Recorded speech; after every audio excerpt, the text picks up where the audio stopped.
ติดคอนะครับท่าแรกจะเอามือเกาะที่คอแล้วก็ไปส้นมือกระทุบไปที่หลังแล้วก็ปั่นรถคุณหมอก็จะแนะนำวิธีจากนั้นสอดใต้เอวเอามือไว้ที่ใต้สะดือ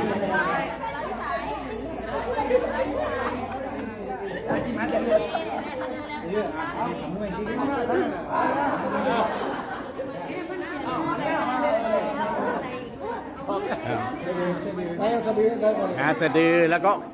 กอดที่เอวเอามือจับคอไว้แล้วก็กระแทกมือที่สะดือ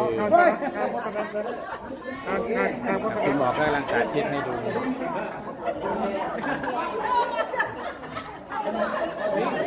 ทำสนุกสนาน